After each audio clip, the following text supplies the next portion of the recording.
विदर्भ पर सीएम देवेंद्र फडणवीस के बयान की शिवसेना ने की आलोचना। सामना में लिखा, झारखंड, उत्तराखंड और छत्तीसगढ़ की कतार में विदर्भ को ना रखे फडणवीस। उद्धव ने फडणवीस को महाराष्ट्र को तोड़ने वाली भाषा का इस्तेमाल नहीं करने की दी नसीहत। नागपुर दौरे पर फडणवीस ने विदर्भ को उचित समय पर अलग करने की कही थी बात। महाराष्ट्र में मंत्रालय बंटवारे के बाद पहली बार फडणवीस कैबिनेट की आज बैठक। बिजली संकट को लेकर जल्द ही समाधान निकालेगी सरकार। कांग्रेस नेता नारायण राणे का दावा, कहा सरकार नहीं चला पाएंगे मुख्यमंत्री देवेंद्र फडणवीस, उनके पास जरूरी तजुर्बा नहीं। शिवसेना के 63 विधायकों के साथ उद्धव ठाकरे ने पुणे के पास एकवीरा देवी के दर्शन किए। कहा अगली बार 180 विधायकों के साथ करेंगे एकवीरा देवी के दर्शन। हिट एंड रन मामले में मुंबई सेशन कोर्ट में आज सुनवाई। अभिनेता सलमान खान होंगे पेश। अब तक 3 गवाहों के बयान हो चुके हैं दर्ज। एक चश्मदीद ने कोर्ट को बताया था कि उसने सलमान को गाड़ी चलाते देखा था। 28 सितंबर 2002 में सलमान खान की गाड़ी से हुई थी टक्कर। एक शख्स की हो गई थी मौत, 4 लोग हो गए थे जख्मी। काला हिरण मामले में आज सुप्रीम कोर्ट में आखिरी सुनवाई। 28 अक्टूबर को सुनवाई टलने की वजह से आज तय की गई थी तारीख। राजस्थान हाईकोर्ट ने काला हिरण शिकार मामले में सलमान की सजा पर लगाई थी रोक। सुप्रीम कोर्ट ने हाईकोर्ट के आदेश पर जताई थी आपत्ति। दिल्ली में होंगे चुनाव। कैबिनेट ने विधानसभा भंग करने के एलजी के प्रस्ताव को दी हरी झंडी। दिल्ली में बीजेपी नहीं घोषित करेगी सीएम उम्मीदवार। प्रदेश अध्यक्ष सतीश उपाध्याय ने कहा सामूहिक नेतृत्व पर है भरोसा। बहुत सारे नेता हैं, दिल्ली में कोई नेताओं की कमी नहीं है। हम सामूहिकता के नेतृत्व में विश्वास रखते हैं। सब मिलकर के चुनाव लड़ेंगे। भारतीय जनता पार्टी के पास चेहरों की कमी नहीं है और गुड गवर्नेंस की कमी नहीं है। बीजेपी सांसद महेश गिरी ने कहा दिल्ली में भी पीएम मोदी ही होंगे बीजेपी का चेहरा। आज तक से एक्सक्लूसिव बातचीत में बोले अरविंद केजरीवाल, दिल्ली में मोदी बनाम केजरीवाल जंग नहीं, क्योंकि मोदी नहीं है सीएम दावेदार। आज तक पर अरविंद केजरीवाल की सफाई, कहा दिल्ली की गद्दी छोड़ने के बाद दोबारा सरकार बनाने के लिए नहीं किया कोई जोड़ तोड़। नरेंद्र मोदी जी को दिल्ली के लोग प्रधानमंत्री के रूप में देखना चाहते थे, लेकिन आम आदमी पार्टी को दिल्ली का सत्ता देना चाहते थे। अगला चुनाव तो दिल्ली के मुख्यमंत्री के लिए होना है और दिल्ली के मुख्यमंत्री के रूप में एक तरफ अरविंद केजरीवाल होंगे तो दूसरी तरफ जगदीश मुखी होंगे। अगर भारतीय जनता पार्टी किसी और को प्रोजेक्ट करती है तो उसके बारे में बात करेंगे। समंदर के रास्ते एक बार फिर मंडराया हिंदुस्तान पर खतरा। कोलकाता पोर्ट पर आतंकी खतरे की आशंका। पश्चिम बंगाल में कोलकाता पोर्ट पर आतंकी हमले की साजिश को देखते हुए हाई अलर्ट। नौसेना के 2 युद्धपोत पोर्ट से वापस भेजे गए। केंद्रीय एजेंसियों ने जारी की थी चेतावनी, पाक नौसेना की मदद से आतंकी रच रहे हैं हमले की साजिश। आईएनएस खुखरी और आईएनएस सुमित्रा एक दिन पहले आए थे पोर्ट पर। नौसेना वीक के आयोजन के लिए 6 नवंबर तक था रुकना। चेतावनी को देखते हुए दोनों जहाजों को वापस भेजा गया बंगाल की खाड़ी में। कुछ ही घंटे में रिकॉल के लिए तैयार हो गए दोनों युद्धपोत। बडगाम फायरिंग में सेना की जांच शुरू। सेना ने पुलिस से घटना में इस्तेमाल कार की पूरी जानकारी मांगी। जम्मू कश्मीर के सीएम उमर अब्दुल्ला ने घटना को बताया दुर्भाग्यपूर्ण। कहा जब हालात सुधर रहे हों तो ऐसी घटना के लिए कोई जगह नहीं। जम्मू कश्मीर विधानसभा चुनाव से पहले पुलवामा में आतंकियों ने पुलिस बस पर किया हमला, 3 जवान घायल। पुलवामा के मलंगपोरा इलाके में आतंकियों ने की फायरिंग, आतंकियों की तलाश जारी। नहीं तोड़ा जाएगा राम सेतु। भूतल परिवहन और जहाज रानी मंत्री नितिन गडकरी ने कहा सेतु समुद्रम प्रोजेक्ट के लिए 5 विकल्पों पर सरकार कर रही है विचार। गडकरी ने सेतु समुद्रम शिपिंग कैनाल प्रोजेक्ट के इलाके का किया हवाई सर्वे, हावरक्राफ्ट से भी किया निरीक्षण। राम सेतु को तोड़ने का अब सवाल ही नहीं उठता, क्योंकि ये भारत की संस्कृति, इतिहास और विरासत के प्रतीक है। और जो इतिहास हम जिससे प्रेरणा लेते हैं इस राम सेतु से, तो उसको तोड़ने का सवाल नहीं उठता है। झारखंड में टिकट के बंटवारे को लेकर बीजेपी नेताओं ने जताई नाराजगी। सुदेश महतो की आजसू से गठबंधन पर जताया विरोध। बीजेपी की आजसू से 8 सीटों पर किया समझौता। रांची की हटिया सीट पर बीजेपी लड़ेगी चुनाव। रॉबर्ट वाड्रा जमीन सौदे की गूंज। हरियाणा विधानसभा सत्र के पहले ही दिन सुनाई दी। सीएम खट्टर ने सदन को पूरी जांच का दिया भरोसा। हरियाणा विधानसभा में आईएनएलडी ने उठाया मुद्दा। वाड्रा लैंड डील में सीएजी रिपोर्ट पर जांच की मांग। वाड्रा जमीन विवाद में सीएजी की रिपोर्ट पर सियासत तेज। रिपोर्ट के मुताबिक राज्य सरकार को 44 करोड़ का नुकसान। हरियाणा बीजेपी सरकार को पीएसी की सिफारिश का इंतजार। सीएजी की रिपोर्ट को पीएसी के पास भेजा जाएगा। जो भी आपने दस्तावेज दिए हैं, हम उन सब के जो भी भ्रष्टाचार के मामले होंगे उनके हम निष्पक्षता से जांच कराएंगे।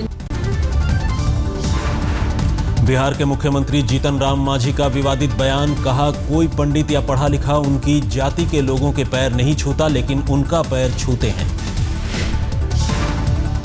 अपने समाज के लोगों को जागृत करने आए थे जीतन राम मांझी। कहा, सामाजिक हैसियत के लिए जरूरी है शैक्षिक और आर्थिक मजबूती। आर्थिक स्थिति ठीक हो जाती है मेरे भाइयों बहनों, उसकी सामाजिक स्थिति ठीक हो जाती है। उदाहरण के लिए जीतन मांझी मुसहर है, भुइयां है। कोई पंडित जी चाहे पढ़े लिखे लोग किसी दूसरे भुइयां पर छुएंगे? नहीं छुएंगे। लेकिन जीतन मांझी के नजदीक लोग साष्टांग प्रणाम करते हैं। बीजेपी सांसद परेश रावल ने कार्यकर्ताओं को पढ़ाया सफाई का पाठ। कहा, दूसरे धर्म की तुलना में हिंदू तीर्थ स्थल ज्यादा प्रदूषित। તમે બીજા બધા ધાર્મિક સ્થાનો જુઓ, તમે ચર્ચ જુઓ કે મસ્જિદો જુઓ કે ગુરુદ્વારા જુઓ, ક્યાંય તમને આપણા મંદિરો જેટલી ગંદકી ક્યાંય જોવા નહીં મળે। रामदेव ने प्रधानमंत्री नरेंद्र मोदी से की मुलाकात। राष्ट्र निर्माण स्वच्छता अभियान पर हुई बात। काले धन पर मीडिया के सवालों से बचे। पश्चिम बंगाल में बढ़ी ममता की मुश्किल। तृणमूल कांग्रेस के कुछ विधायकों ने अपने ही पार्टी के नेताओं पर व्यापारियों से पैसा वसूली का लगाया आरोप। विधायक तापस चटर्जी ने एक सभा में दिया बयान। कहा, कुछ तृणमूल नेता वसूली के लिए व्यापारियों को भेज रहे हैं धमकी भरा पत्र। राजस्थान यूनिवर्सिटी के वाइस चांसलर के इस्तीफे पर सियासत तेज। कांग्रेस का आरोप, वीसी डॉक्टर देव स्वरूप ने संघ के दबाव में दिया इस्तीफा। बीजेपी ने कहा, उपकुलपति ने भ्रष्टाचार के आरोपों के चलते छोड़ा पद। टीचर संगठन ने लगाया था वित्तीय अनियमितता का आरोप। वीसी ने खुद पर लगे आरोपों को बताया गलत। कहा, जांच में सब कुछ हो जाएगा साफ। यूपी के परिवहन मंत्री दुर्गा यादव के विदेश दौरे पर उठे सवाल। सरकारी खर्च पर विदेश दौरे पर आरोप। दिल्ली के मधु विहार इलाके में पुलिस ने 2 बदमाशों को पकड़ा। बदमाशों के पास से 2 पिस्टल और जिंदा कारतूस भी जब्त। दिल्ली पुलिस ने बदमाशों पर आर्म्स एक्ट के तहत मुकदमा किया दर्ज। दोनों पर हत्या और लूटपाट जैसे संगीन मामले पहले ही दर्ज। दिल्ली के न्यू अशोकनगर मेट्रो स्टेशन के करीब से एक कार से जिंदा कारतूस, अमेरिकी पिस्टल और देसी कट्टा बरामद। चेकिंग के दौरान पुलिस को मिली कामयाबी। दिल्ली पुलिस ने कार में सवार दोनों बदमाशों को किया गिरफ्तार। हथियारों के बारे में हो रही है पूछताछ। दिल्ली पुलिस को बदमाशों ने बनाया बेवकूफ। मौर्या एनक्लेव थाने से नकली पुलिस बनकर एक कार्बाइन और 100 राउंड ले गए कारतूस। 1 महीने बाद केस दर्ज। मुंबई में आदर्श सोसाइटी से जुड़े अशोक पटेल के साथ धोखाधड़ी करने की कोशिश। इनकम टैक्स ऑफिसर बनकर पैसा वसूलने की साजिश। सादी वर्दी में आए पुलिस वालों ने नकली अधिकारी को धर दबोचा। 2 लाख रुपए मांग रही थी रिश्वत। पुणे के चाकन इलाके में एक लॉजिस्टिक कंपनी में भीषण आग पर काबू। 10 दमकल की गाड़ियों को लगाया गया था काम पर। पंजाब के गुरदासपुर में 4 बदमाशों को पुलिस ने पकड़ा। मोहाली से अगवा युवक को लेकर भाग रहे थे बदमाश। पुलिस ने चारों बदमाशों के पास से एक पिस्टल और 75,000 रुपए किए बरामद। वारदात के बाद ही पंजाब में पुलिस को कर दिया गया था अलर्ट। बेंगलुरु में 7 साल की बच्ची से रेप का मामला सामने आया। पुलिस ने दर्ज किया केस। पड़ोसी ने बच्ची से किया रेप। बेंगलुरु पुलिस ने आरोपी को किया गिरफ्तार। आरोपी के परिवार वालों ने बेगुनाह होने का किया दावा। दिल्ली में बीती रात भोगल के पास जबरदस्त हादसा। कार में सवार 2 लोग घायल। नर्सरी एडमिशन में आज दिल्ली हाई कोर्ट में सुनवाई। नर्सरी गाइडलाइंस पर कोर्ट फैसला सुरक्षित रख सकती है। देश में कामयाबी के साथ लिवर ट्रांसप्लांट करने के 15 साल पूरे। संचार मंत्री रविशंकर प्रसाद ने इस मौके पर जारी किया डाक टिकट। गुजरात के छोटा उदयपुर में महिलाओं ने शराब की भट्टी पर बोला हमला। जिले की 8 भट्टी को कराया बंद। गुजरात के बारडोली में एना गांव से प्रेरणा लेने के लिए 9 नवंबर को दूसरे राज्यों से आ रहे हैं सरपंच। आदर्श गांव के रूप में मशहूर है ये गांव। जयपुर में 1100 लड़कियों ने एक साथ ली सेल्फी। एनजीओ की पहल से आयोजित किया गया था ये कार्यक्रम। पुष्कर मेले से रास्ता भटककर हॉट एयर बैलून पहुंचा अजमेर। जेल कैंपस में करानी पड़ी इमरजेंसी लैंडिंग।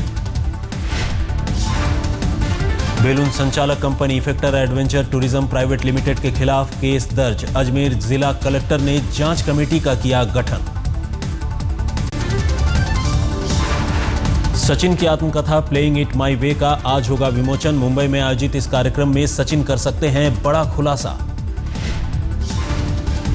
सचिन की आत्मकथा प्लेइंग इट माई वे में ग्रेग चैपल पर लगाए गए आरोपों पर गर्म हुई बहस। क्रिकेटर हरभजन सिंह ने सचिन के आरोपों को बताया 100% सही। हरभजन ने कहा ग्रेग चैपल टीम बनाने की नहीं बिगाड़ने आए थे। बोले ग्रेग चैपल ने फूट करो राज डालो की नीति अपनाई थी। वो दोगले इंसान थे। वो हमें कुछ कहते थे, बाहर मीडिया में कुछ बोलते थे और बीसीसीआई को कुछ बोलते थे। वो जो फूट डालो राज करो की नीति को अपनाया था उन्होंने। हरभजन ने ग्रेग चैपल के सौरव के साथ किए गए दुर्व्यवहार का भी किया जिक्र। कहा जानता था सौरव सही हैं तभी दिया साथ। पूर्व भारतीय क्रिकेटर प्रसन्ना ने भी कहा सचिन को फौरन बीसीसीआई को ग्रेग की करतूत बतानी चाहिए थी। They have the access to express to the board to look into the matter, so that they could have expressed their feeling to the board. West Indies cricket board से BCCI द्वारा हर्जाना मांगने पर बोले पूर्व कप्तान ब्रायन लारा। कहा भारतीय बोर्ड इतना बेरहम नहीं हो सकता।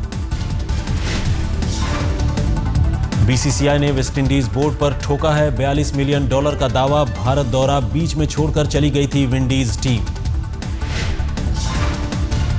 समाज सेवा से जुड़ी महेंद्र सिंह धोनी की पत्नी साक्षी रेबीज के खिलाफ रांची में छेड़ी मुहिम। लंदन की संस्था वर्ल्ड वाइल्ड वेटनरी ने साक्षी को बनाया ब्रांड एम्बेसडर। रेबीज के हर साल होते हैं सैकड़ों शिकार। अमेरिका की मैरीलैंड पुलिस ने कत्लेआम की साजिश में 16 साल के लड़के को पकड़ा। स्कूल में बंदूक और बम लाकर कत्लेआम की साजिश रच रहा था आरोपी। पाकिस्तान अंतर्राष्ट्रीय मंच पर फिर हुआ शर्मसार। पेंटागन का बड़ा खुलासा। भारतीय सेना के खिलाफ आतंकियों का इस्तेमाल कर रहा है पाकिस्तान। पेंटागन ने अफगानिस्तान में भारत की कोशिशों को सराहा। कहा स्थिर अफगानिस्तान है भारत की मंशा। अफगानिस्तान में कद बढ़ाने के लिए पाकिस्तान ले रहा है आतंकियों का सहारा। 100 पन्ने की रिपोर्ट में पेंटागन ने किए ऐसे कई बड़े खुलासे। पैंगोंग झील के रास्ते हुई चीनी घुसपैठ पर बोले चीनी राजदूत ली यूचिंग आपसी बातचीत से सुलझेगा मुद्दा। कहा दोनों ओर से हो रही है पहल।